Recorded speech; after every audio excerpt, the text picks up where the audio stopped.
So, Dawn, let's start with you. Your greatest Briton. Right, OK, my greatest Briton is going to be the humble poppy. We're all wearing one tonight. Yours is quite bling, I've got to say. It's very bling. Been spent. Yes, it is. Money has been spent, because otherwise the paper ones I just constantly lose. So, but mine is going to be the humble poppy. Obviously, we're coming up to Remembrance Sunday, and the Royal British Legion needs to help raise £43 million. They obviously operate the poppy appeal, because COVID lost them £20 million last year. And let's not forget that they help all the forces and the family members of the forces. And it's so important that we remember the people that have sacrificed so much, that we can sit here and have opinions and debate stuff and be free to live our lives. Definitely. And I think that this organisation is going to have a problem post-pandemic, which is the lack of available cash that we've got in our pocket these days. And I don't just mean as a result of the pandemic. No, but the fact that people are not doing cash anymore. We're in a cashless society. So I was in a health food shop and I was paying with my card, and they had the poppies. The first time I saw the poppies, I thought, I need one of those. It's like, I don't have a pound or 50p on me. No. A lot of charity collectors are now armed with card readers, so you can do that. But I'm still trying to get my head around the fact that Boris thinks cash is anti-green and we shouldn't be using cash anymore.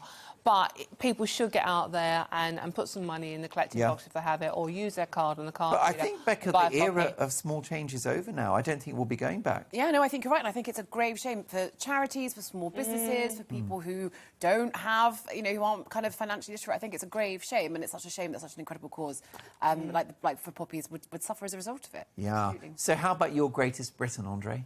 You've never heard this one before. Right said Fred. Oh, right. wow. Richard Fairbrass is my next-door neighbour, but that's not the only thing that I love about him. Whose house is bigger, his or yours? Oh, come on. Be realistic, right?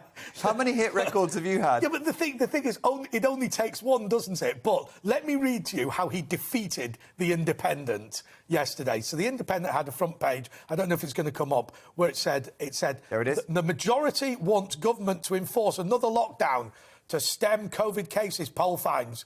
Nearly 40% of respondents are calling for another lockdown. What? How is that at all a majority?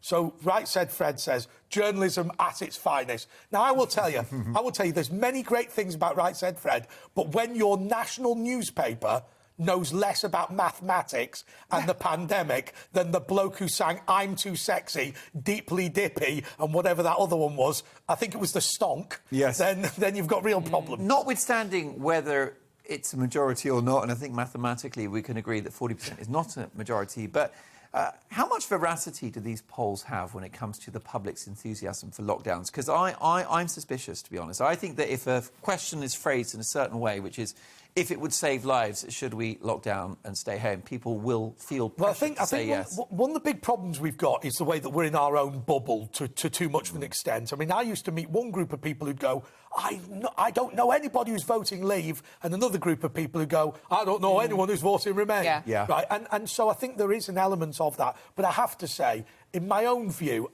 I don't meet many people who genuinely want this draconian lockdown and stopping Christmas. And if the polls say a majority of people want Christmas to be cancelled, I can't see it myself. No, I was on the tube reading one of these very polls the other night and said that 80% of people want compulsory mask wearing on public transport, and I looked around the carriage mark, which was fairly packed, and about 3% of the people wearing masks on there. What does that tell us, Becca? Do you think people feel pressurised to give the correct answer in a poll rather than the honest one? Well, I think we see this a lot, don't we, with kind of exit polls, you know, people, you know, shy Tories, people who were shy about voting Brexit because of kind of what the consensus is. So I think you're right. I think, you know, it's vastly unscientific, and I've not met anyone that's clambering to cancel Christmas. And it's worrying that a lot of what has driven government policy is the polls. And if they're not accurate of the true sentiment of the British people, that's a worry, isn't it? Yeah, absolutely. But I suppose if we need to find better ways of staying in touch with that, with monitoring public opinion, and maybe your inbox this evening, which is very lively, is a better place for us to start. Yes, well, absolutely right. I'm known for the size of my inbox, and it's filling as we speak. Now, Dawn, on that bombshell, your uni... Oh, no, wait a minute. We haven't asked Becca. No. Becca. Come on. So naughty. That was naughty. Disgrace. My greatest Briton is the National Trust, who this week voted to ban trail hunting because they feared that people were using their land to kill foxes and I cannot imagine the fragility of a person that would need to kill a fox. So I think the National Trust is my favourite progressive organisation in this country, and one of our largest landowners deserves to be my greatest Briton today. Good shout. I can Yeah. agree with that wholeheartedly. Absolutely, yeah. Big fans. Well said.